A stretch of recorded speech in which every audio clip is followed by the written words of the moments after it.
We really are struggling as an industry to attract GRC professionals, but those who actually understand GRC, they get paid a lot. So much money. I'm curious of some of the common misconceptions about GRC roles. And don't get me started. The first issue is there's no stock standard of what GRC is. This is issue number one. Like, this is where some people freeze, rightfully so. I mean, No, absolutely. I'll get these messages again on Discord or here or on LinkedIn. I've been applying, haven't gotten anything. I even got an interview here and there. It's not working, and I'm thinking of giving it up. And I look at the resume and all I see is why are we wasting time on this? There's a lot of people think they know, but once I really dig deep, they don't. You're gonna get so many angry comments against me, and I get those. Now, I'm talking to you guys. Get out of the comments and start applying for the job. You need to do it, otherwise, you never know. Today, we're joined by a very special guest. Some of you might know him as the Unix Guy from YouTube. He's the creator of GRC Mastery and has not only excelled in the field, but helped shape the careers of countless professionals. We'll dive into what it takes to start a career in GRC and discuss the skills you need and how to navigate the challenges in this dynamic field. So without any further ado, let's dive into this week's episode. Thanks, mate. Thank you for the introduction. Yeah, like you said, Unix Guy is the name I go to on the internet, and I'm happy to stick to that. Yeah, look, big question. So GRC is a really, really massive field. So GRC, I think that the biggest issue that stops people from working in GRC is that GRC is not just one thing. If you are a network engineer, we know, you configure routers, switches. It's really defined, it's mature. But with GRC, it kind of is all over the place. So under the GRC umbrella, there are many roles. So if we simplify it, GRC, as you know, or as your audience know, stands for governance, risk, and compliance. And under each umbrella of the governance, risk, and compliance, there are subspecialties and roles. So to simplify it, I guess you can think of GRC as you're helping the organization manage cybersecurity risk.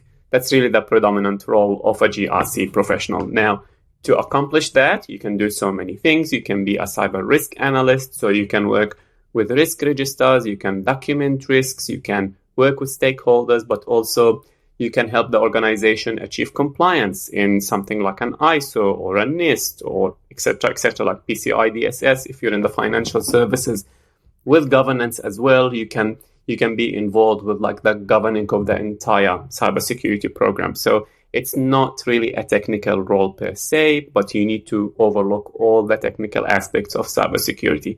I know it's complex, probably didn't make it easy, but it's just this huge umbrella of cybersecurity professionals that don't do any coding, if that makes sense. No, absolutely. And I'm curious, how did you get your start in GRC? What made you gravitate towards GRC? Yeah, look, really good question. So I was, at the time, I was managing a cyber defense team. So they used to call us Security Operations Center, and then it was renamed Cyber Defense. Basically, I was leading a team of incident responders. So we did digital forensics and incident response. That was my main role. I was asked to lead the team, and then I managed the team. During that time, I got really burned out. Responding to incidents at 3 a.m. and, massive breaches. It was a really difficult job. I kid you not, during that time, I kind of knew what GRC, or I thought I knew what GRC is. I worked with some auditors, I worked with some risk professionals, but truth of the matter is I honestly didn't really know what they do. All I knew is that they always wear nice suits and they don't seem to be stressed out. Their job is 9 to 5. And yeah, so I got a job opportunity to work at PwC. So PwC is one of the big 4 companies. It's EY, Deloitte, PwC, and KPMG. So those are traditionally accounting firms, but they do advisory, including cybersecurity advisory. They do audit and they do risk. So yeah, I moved to that field, and using my technical knowledge, I was able to leverage that into what turned out to be GRC. But full transparency, I still get involved in technical aspects just because of my technical background. However, the colleagues I work with within the GRC space, none of them have any technical background. So yeah, started with GRC in the consulting arm. So I went and helped organizations with their cybersecurity problems, with their cybersecurity programs, and even cybersecurity strategy. That's really cool. And it's an interesting way into the field because a lot of times when you hear about GRC, you hear it as a starting point in the field, not necessarily transitioning to GRC from already being in the field. And I kind of want to dive into that. Like for someone who's getting into the field, when I first started hearing about cybersecurity and doing my research, I didn't have a clue what GRC was. I'd never heard of it. You hear all the popular sexy roles like penetration tester and blue team, red team and stuff. But GRC is so rarely talked about, but it is a huge in demand field, actually, like a huge in demand sector of cybersecurity. And, for someone who is just starting out and wants to get into GRC, like, can we dive into a little bit more about what they can expect to be actually doing in the day-to-day job? Really, really good and interesting question, Dakota, because in my interview to land my job at PwC, which was really GRC, the title itself didn't have the word GRC. The title was at the time manager of cybersecurity and digital trust. So the team used to be called Digital Trust, which is, I like it now, but it was an odd way of branding. I think the team now is called Cybersecurity as a broad umbrella, but I did meet with the partner. So the way consulting firms are structured, similar to law firms. So you have like the partner. So I met with the partner as part of the interview, and he looked at my CV and he's like, look, you're really good, but are you sure you want to do this? You're not going to get bored. We don't do coding. Like he looked at my CV and it was all like, digital forensic. It was all really technical. It screams technical. And he's like, you're going to get bored. Are you sure you want to do this? So in all honesty, it's unusual, not unusual, but it's not really common for people to jump from technical to non-technical. Usually, the vast majority of people that I worked with in the GRC space have started in GRC. And the biggest supplier of GRC professional is the big four firms like the PwC, EY, Deloitte, and even like the McKinseys and the BCGs, the other consulting firms as well. Because what ends up happening, the skill of GRC is not easily taught. It's something you kind of learn on the job.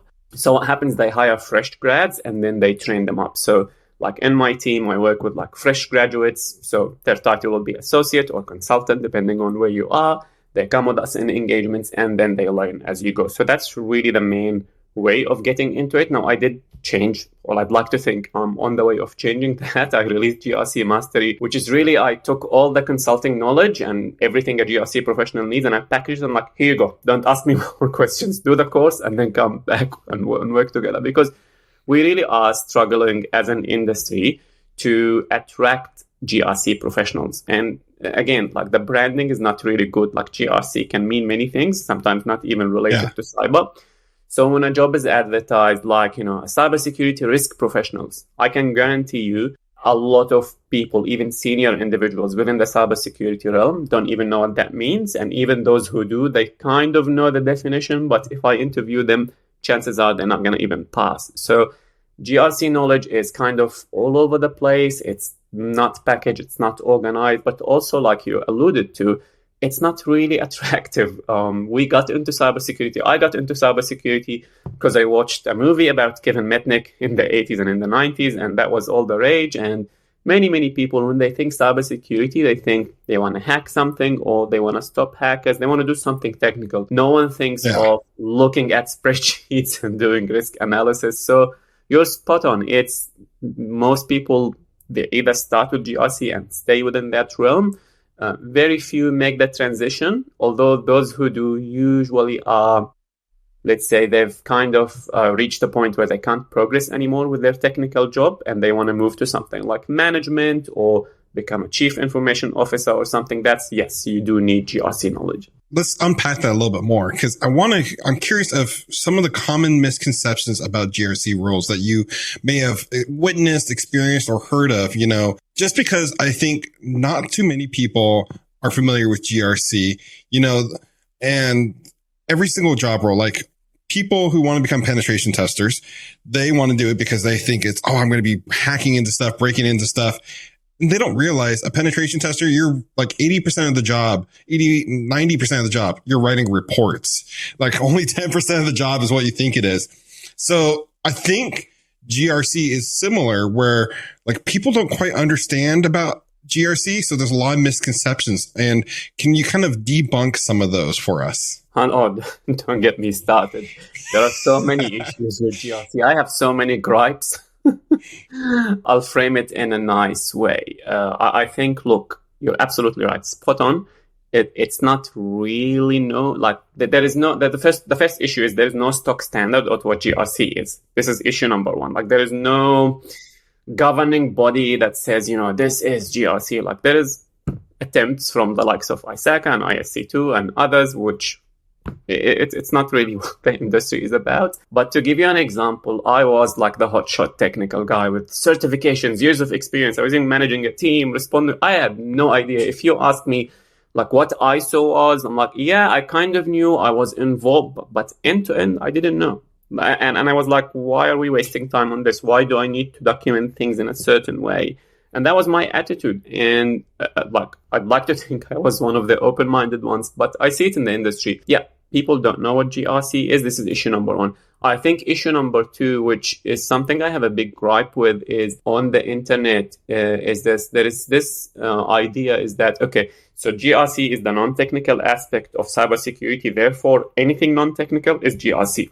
For example, if someone is a project coordinator, or someone is, let's say, a manager, like a people manager, this is not GRC. So GRC, you need to be actively managing risks or compliance or governing cybersecurity.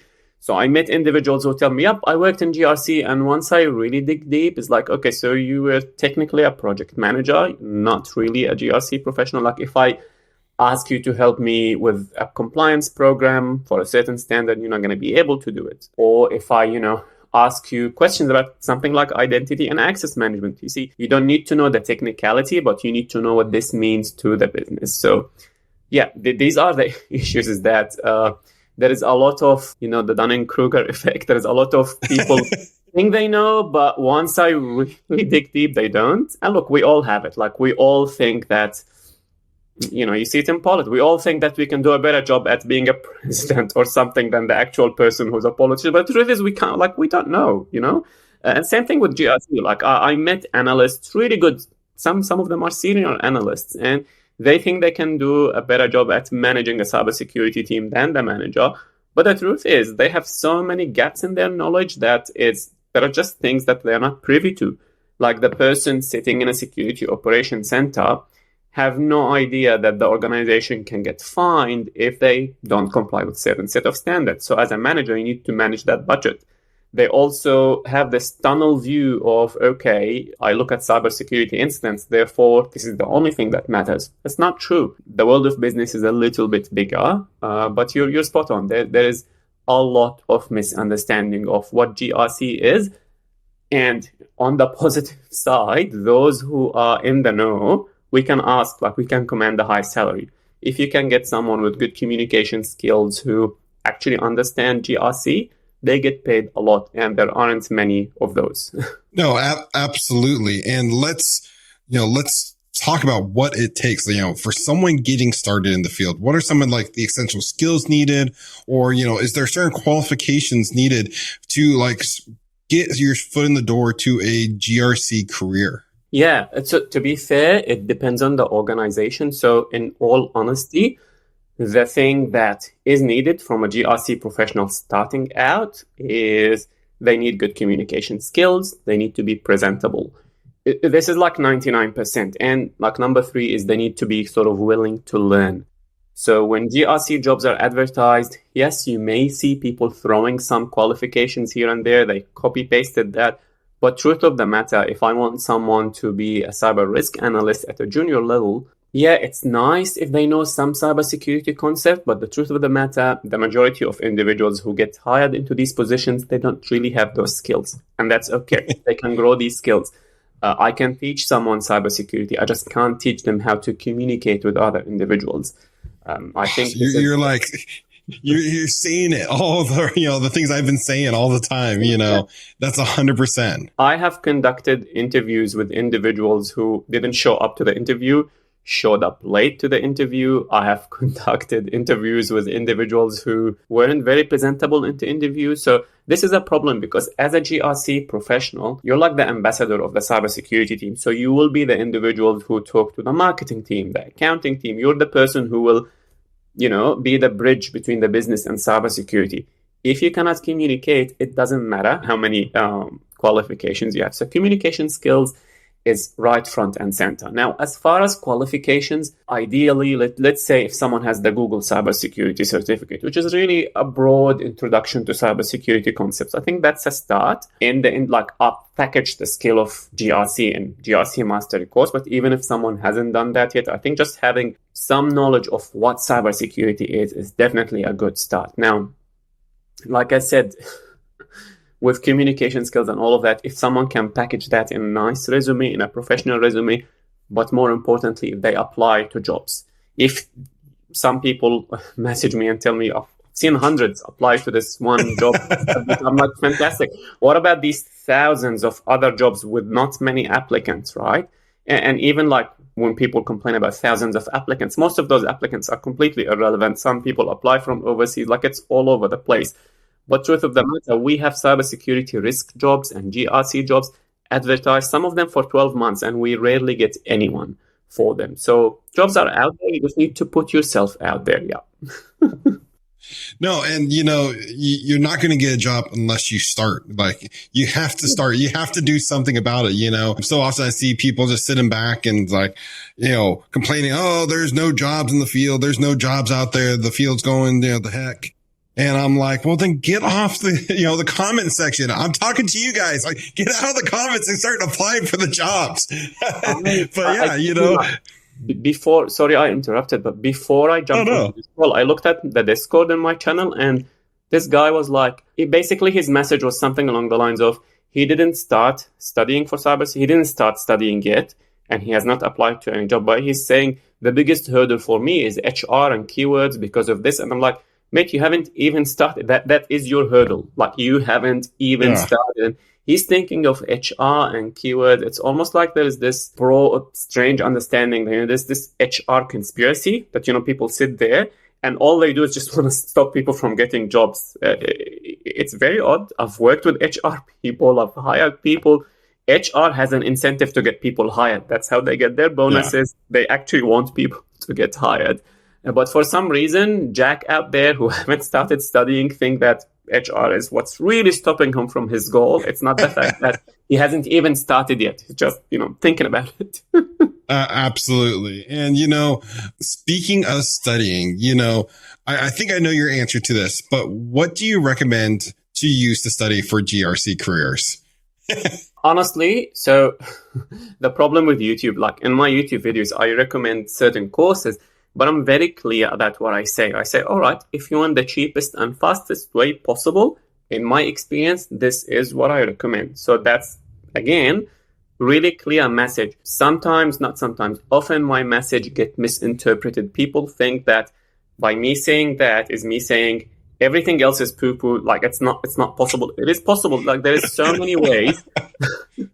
There are so many ways to get to your goal. Like someone, for example, like I met an individual. He had a PhD in physics, which is really, really hard. Like, he spent 10 years getting PhD in physics, and then he worked in postdoctorate in physics, and then somehow found an interest in cyber, did data analytics, then joined cyber. So overall, it took him 15 years to get to cyber. That is one way of doing it, right? That's not what we recommend. I think traditionally also, and I'm guilty of that, traditionally, like even 5 years ago, the recommendation was, do something like CompTIA Security Plus, perhaps maybe CCNA or Network Plus, to quote unquote get foundation. And that was the case a few years ago. But I think in this day and age, we have so many options for good training courses. Now, as far as GRC, like I said earlier, I package the skills that kind of exactly what we do on the job. Here's the course, do it in GRC Mastery. That's one way, right? Alternatively, anything you do as far as gaining cybersecurity knowledge is valid. For example, let's say someone chooses to do one of those, try Hack Me or Hack the Box or etc., those technical type of training. This will also give them an idea of what cybersecurity is. Now, is that GRC knowledge? Not really, but You've started something, package it in a resume. If you see a GRC role advertised, apply to it, see what happens. If that's something you're interested in, then yep, GRC Mastery can help you. Another avenue is like degrees. Out of the blue, I have a degree, but I don't recommend anyone do a degree. It's just not efficient. But again, your situation might be different. Like I talked to someone who was 17 years old, just finished high school, and is like, well, kind of don't know what I want to do. Maybe uni. I'm like, yeah, university might be a good option for you. Another aspect, talked to an individual, he's US military, and he told me there is an option for, they give you some, like they can pay for your college degree. And I'm like, you know what? If they can pay for it, pick the best one you can get and see what happens. Like there's different avenues. You're going to learn whichever way you choose to learn, right? There is no right or wrong answer, but in my opinion, the stuff that I recommend in my video is, I think the sequence in which I recommend certification, in my experience, would be the fastest and cheapest way possible to get to your goal. Having said that, there are countless other ways that you can pursue, but you got to start. You got to actually put in the work and learn. Yeah. So certifications, you said back in the day, it was like a Security Plus and Network Plus. Do you think those, like if you're going after certifications, are those still the certifications you recommend? You're going to get so many angry comments against me, and I get those. No. Those are the best ones. Yeah. Look, the problem is, right, when I speak against the certifications, if an individual has put in so much work and effort to get that certification, they think I'm criticizing them. Like I spoke against something like a CISSP, and unfortunately, I got backlash because people have put in effort to get it, and they thought it was a personal attack against them. I'm like, no. And someone wrote a really, not a very nice comment telling me that he got a CISSP and then he landed the job. I'm like, you actually landed a job because you were good. It's not that the piece of paper didn't land you the job. So again, with CompTIA, when I voice my concerns or opinion, I'm like, okay, yes, if you study for Security Plus, you will learn the concepts. It's not a bad certifications to do. My gripe and my issue is if you go somewhere like Reddit, people are like, this is the only way because this is how you get the foundation. Therefore, if you don't do this, you don't get hired. And I'm like, okay. Yep. So being in the industry for so long, what people don't understand is the vast majority of people in the industry have zero certifications. Or my colleagues, directors, CISOs, engineers, they have no certifications. So people who do certifications, you are in the minority. You're chasing something different. You're trying to learn. Perfect, fantastic. But saying something like, if you don't have a CCNA, you don't have foundation, that just tells me, if you say that, you probably have not worked in cybersecurity. You're an outsider. Perfect. Maybe listen to us in the field. So with CompTIA, if someone was brand new, I don't recommend doing CompTIA. They can do it if they want to. They will learn. It doesn't take away from anyone who's done. I've done CompTIA. I can't remember. Probably 2011. I didn't learn anything when I did it. It was just cramming sessions, and I don't like memorizing. So in my opinion, it's not necessary. If you want to do it, go for it. Network Plus, I see no reason to do it, to be honest. It doesn't teach you anything. I think something like, let's say, the Google Cybersecurity certificates, I recommend it for a couple of reasons. The first one is, when I did it, it's really designed in a friendly way. So if someone has never worked in IT, it kind of gets your foot in the industry, not in an intimidating way. And people underestimate that. I have known countless people who they wanted to get into cybersecurity, started doing this A+ and Security Plus. They never finished. They spend 2 years with these certificates. At best, they work in help desk, but most of them, they just give up and quit because it's just confronting. It's not packaged in a nice way. And frankly speaking, it's unnecessary. I don't need to learn the colors of the cables on a switch I'll never work with. Like, there's just so much junk in these. So the Google is like, cuts to the chase, friendly, gets you interested, explain some concepts to you. Then you take that and do whatever you want, whether it's engineering, penetration testing, GRC, etc., etc. In my opinion, this works. I do post, and people used to tell me, this doesn't work. I've been a network engineer for 10 years. It doesn't work. I'm like, yes, you're not a cybersecurity engineer. Up until I started getting messages from people who have landed jobs. And I keep posting those screenshots. And the messages I got later was like, this will never happen in my country. I'm like, which country is this? He's like, Australia. I'm like, here you go. That's another message from Australia. And he's like, this will never happen in Sydney. I'm like, no, actually, that person is in Sydney. It's like always gonna find something. Anyway, like I said, I've got proof, get messages every day. Some of them tell me don't post, but I post a lot. If you look at my community tab on YouTube, lots of success stories. So you can do it that way. You want to do CompTIA, suit yourself. You want to do 5 years of whichever, that can work too. Is it what I recommend? No. And, for the people who just want an easy jumpstart, you could check out GRC Mastery, and we'll make sure and put a link to that down in the description. Yeah. Okay. So, we've talked about the skills and certifications and everything to get ready to land that first job. Now let's talk about, okay, what steps should you be taking to get that first job in GRC? How do you prepare to start applying? Yeah, absolutely. So, and again, this is where some people freeze, rightfully so. I mean, look, if you've never done an interview before, it can be stressful, right?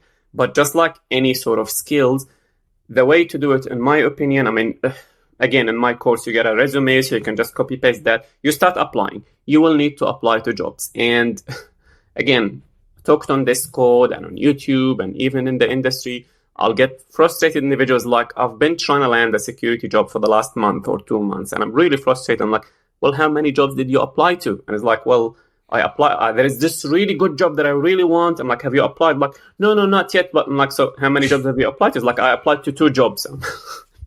Oh my gosh, yeah. Yeah, I think that the conception is that people are waiting to be so qualified, so good that when no company will ever reject them. And I'm like, I've got news for you. I still get rejected. Everyone gets rejected. What's his name? Like the founder of Twitter got rejected from Facebook. Like it's not personal. People will get rejected. It's not because there's an evil HR. It's just a numbers game. I've interviewed for so many organizations where I remember this particular organization. It was a senior manager role, and I did 3 rounds of interviews. So I was like at the last one, I even met the team. I didn't get the job. It took 2 months. It was awful. But the truth of the matter, it was me and another candidate. And when it came to the final round, they were like, well, both of us were good. They just have to choose one. So if they chose me, the other candidate would have been upset, and likewise. And the irony is I came back to the company as a consultant and I helped that candidate. So it's not personal, and there is no such thing as being prepared or job ready. Start studying. It's my recommendation. Whichever you choose. If you don't choose A+, like if you want to choose something relevant to cybersecurity, choose something relevant to cybersecurity. I recommend what I recommend in my YouTube video. They can check out your YouTube videos. All are valid options. As soon as you start, you need to start applying. You will get rejections. Get upset. It's fine, but just move on. Play the numbers game. But then eventually, if you're doing the right things, you will get asked to go on interviews. Now, this is your first challenge. If you've never done interviews before, it's normal to be nervous. It's normal to, like, we all have done it. But then that's how you build confidence. So the difference between, let's say, 2 individuals, one applied to 3 jobs, the other one applied to 300 jobs. The person who applied to 300 jobs probably have done 5-6 interviews. Who's got more confidence 6 months later, So build your confidence, apply. That's really 99%. And I know it's popular to say things like, it's not what you know, it's who you know, blah, blah, blah. All right. I come from poverty. I never knew anyone, never had any money. If up to this day, I've never gotten a job by knowing someone, right? It's always cold applying. So cold apply, you will get hired. Alternatively, you can also start going to events, going to meetups if you really want to, or if you have the capacity. I met people who have 2-3 kids and a full-time object. They can't just go to events. That's fine too. Right. But just applying to jobs, that's 99% of it. If you do that, you will get to your goal. No, and that is 100% true. Yeah. Yeah, no, that's 100% the truth. And that's the exact same advice I give really for anything in tech. The first thing is to just start applying, because you never know when you might be the most qualified candidate that applies for the job. You might think the job I am in now, I applied for. I got hired as a NOC technician, and now I'm a director of network operations. And when I applied for the job, I'm like, man, this is a dream job. There's no way they're going to hire me, but I'm going to apply anyways. They're not going to. So they called me, and I went to the interview.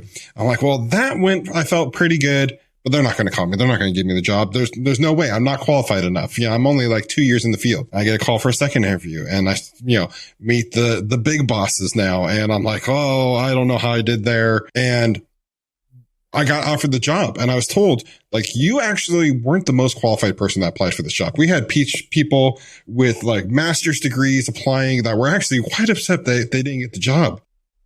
The reason we hired you is because of your soft skills, your ability. I could see you're going to be a great fit with the team. You communicated greatly in your interview. And yeah, you didn't know everything in the interview, but the way you described how you're going to figure out your problems and the problems that you didn't know, like I could tell that you would be a great fit in the team. And that's how I got the job. And then just a couple months later, I went from NOC technician to director of network operations. And, and I just love it ever since. So first off, you never know when you might be the most qualified or the best candidate for the position, even if you don't meet all the qualifications. And I've even had, sorry, go ahead. Oh, go ahead. No, go ahead. Like I've even had in the team that I worked in, we interviewed for entry-level roles. We even we rejected whoever we rejected. We offered the job to someone. And then 2 weeks later, he said, no, I accepted an offer from another company. So we offered it to someone we've rejected. Like this can happen. Like sometimes just showing up, like applying, you need to do it. Otherwise, you never know. No, absolutely. And, the biggest thing that for me, I heard another YouTuber tell me this. If you're applying for jobs and you're not getting interviews, your resume sucks. You need to look into getting your resume fixed. You need to adjust it. If you're getting interviews, but you're not getting job offers, well, then it's time to work on your interview skills. And when you're going to these interviews, every interview, whether or not you're going to get it, is experience. You're building experience. You're building knowledge. You're figuring out how to answer these questions better the next time. And you're going to get rejected, especially when you're first starting out. You're going to get more rejections, and it's really easy to get, down and oh, maybe I can't do this. And no, just keep on going because someone is going to eventually say yes. And that's all you need. You can apply for thousands of jobs, but it only takes one yes to get your foot in the door and start working. Yeah, 100%. And like speaking of resume, the other thing that I see quite often is I'll get these like messages again on Discord or here or on LinkedIn as like, well, I've been applying, haven't gotten anything. I even got an interview here and there. It's not working and I'm thinking of giving it up. And I look at the resume and all I see is like all they've done is like security plus just one cert or Google cert. So, okay, like you want to work in a field and you've literally done one entry-level course, like bare minimum, and you're expecting the world. And sometimes the individual will be like, I'm living in a different country and I want this 6-figure remote job that I can do from my bedroom and I'm just going to do the bare minimum. I'm like, okay.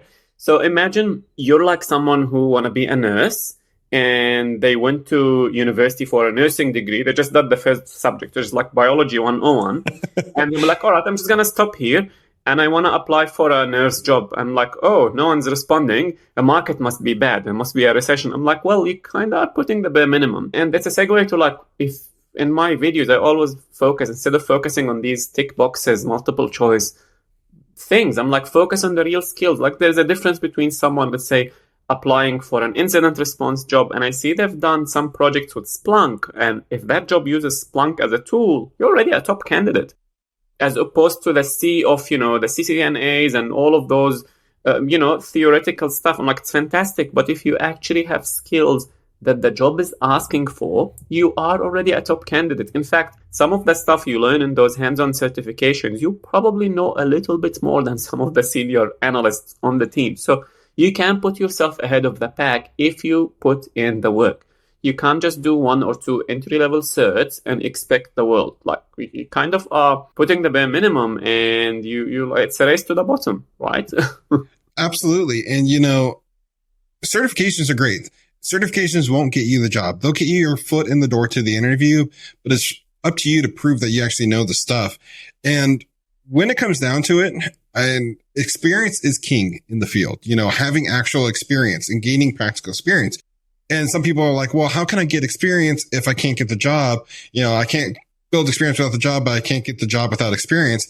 So what recommendations do you have to those people that, like, how can you gain practical GRC experience without a job? Are you looking at internships, volunteering, simulations? What recommendations do you have for people to build that good experience. Yeah, so and this is the issue, right? So we want experience, but at the same time, it's like, all right, it's catch-22. Can't get a job without experience. Can't get experience without a job. Well, luckily, is cybersecurity. We're not flying aircraft. Like you don't need this big equipment. So everything that we do on the job, whether it's technical, whether it's penetration testing, whether it's GRC, this is the purpose of doing hands-on certifications with a lab component, right? This is how you learn. This is how you get the hands-on without having the job. So for GRC, for example, yes, GRC Mastery, I've put on practical assessment at the end of each module and a capstone project. It's option 1. There is also now, I've recently posted about them, virtual internships. I know someone will be like, those are not real. I'm like, this is just a project. Do it. It's free. You have no reason not to. And then let's say, for something like, I don't know, SOC analyst, there is like 3 or even 5 training courses.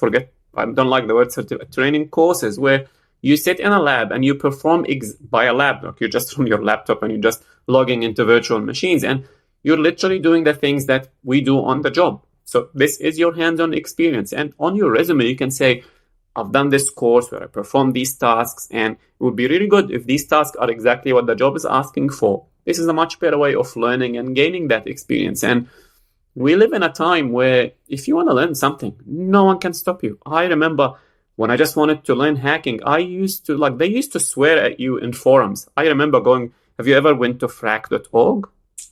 Sorry. Yeah. No, I've never checked that out. Oh, right. So I used to go to MIRC, the chatting service, and there was like channels for hackers and stuff. And if you ask anything, if your question is not specific enough, you get swearing at you. They'd be like, I've seen that in other forums. Yeah, that was the norm. That was the norm. Like RTFM or read the manuals on. This was a nightmare. So imagine now you get everything packaged and a nice training course, and you'd be like the marketer stuff. I'm like, is it really? The other thing is we used to do when I was learning Unix. So I started with Sun Solaris. And you can't just install, now you can, but you couldn't just install Solaris on a laptop or a PC. We needed these Sun microsystem servers, like the V880. It's like a mini fridge. I used to have it. And the problem with it uses so much electricity. So it was a nightmare just to be able to just practice something. Now you have it already, in a lab, and you can do all of that. That wasn't the case. So quote unquote certifications or labs or training courses, like everything is at your fingertips. And honestly, if you want to work in any field in cybersecurity, GRC or technical or penetration testing, it's all out there now. Like the secret is out, the knowledge is out there. Just go and do it. That's such great advice. And, you've unpacked so much information. Really anyone watching this should go back to the beginning and watch it over again, because I'm sure you're going to gain some extra knowledge. You've really laid out a great roadmap.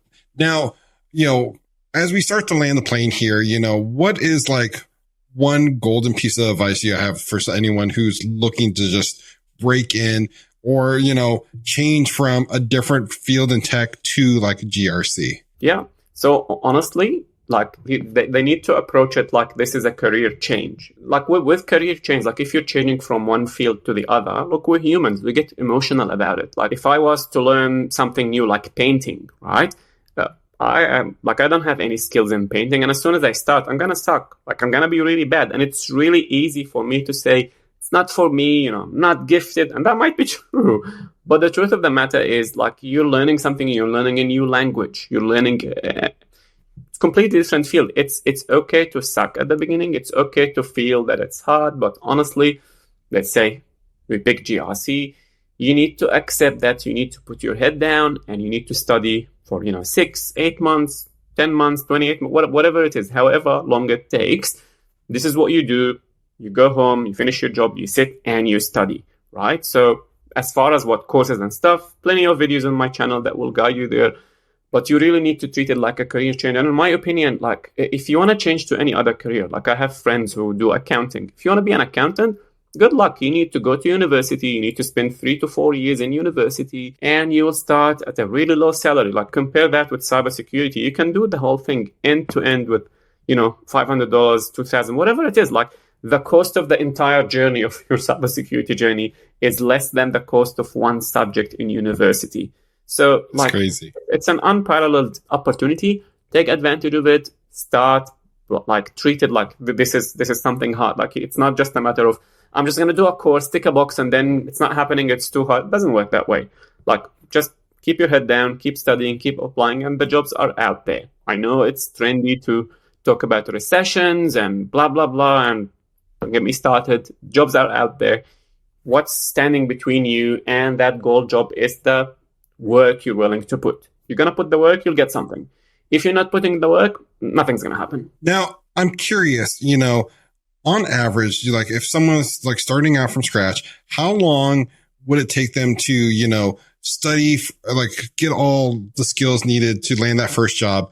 But before you answer that, I wanted, you mentioned your YouTube channel, and, if people want to connect or learn more or listen more to more of your great wisdom, where can they go find you? So just type Unix Guy on YouTube. You'll see my face. Click on whatever appears. And if you go to my YouTube channel, like I've got the playlist when you open it, just says start here. Just click on that.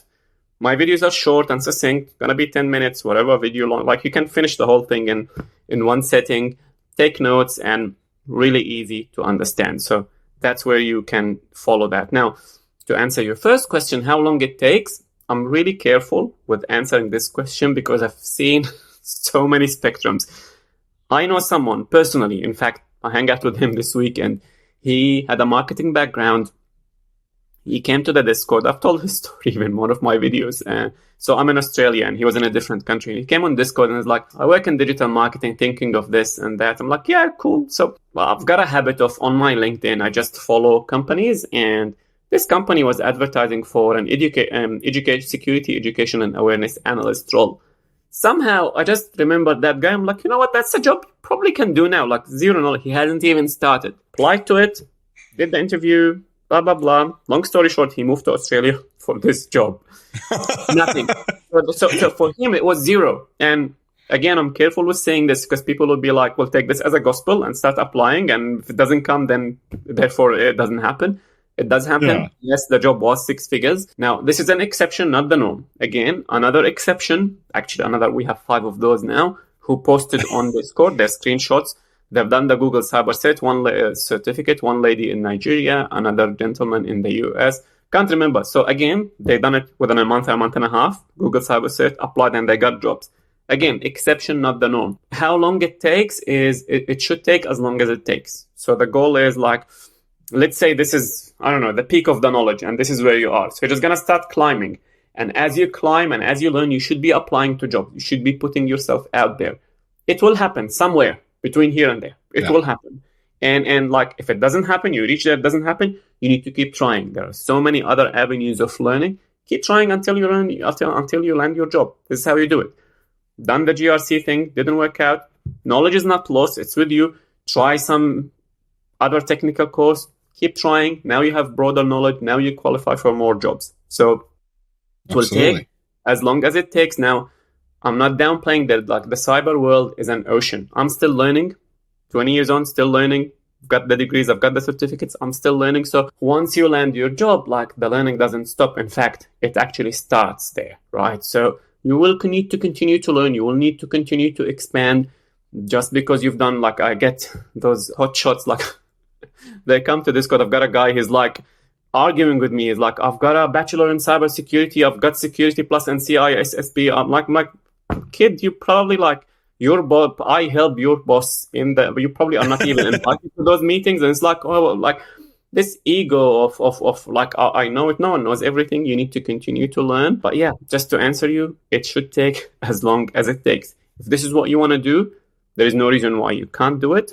Can happen early. I've seen it so many times, but it also can take time. That's such a great answer. And, again, thank you for taking all this amazing time and just dumping all this amazing knowledge on us today. I really appreciate it. It's been an absolute pleasure. And I think, yeah, looking forward to it. And when you finish it, I'll post it on my timeline so it gets brought up as well. Absolutely. So if you guys want to learn more about GRC Mastery, I've actually created a video talking about it. You can go check it out right here now.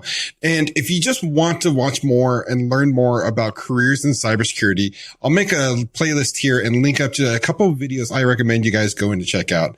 Again, thank you so much, Unix Guy, for coming on and taking the time to just drop all this knowledge on us. And I really appreciate it. My absolute pleasure. Thank you very much for having me. Awesome. Well, I hope you all enjoyed this video, and until next time, keep learning.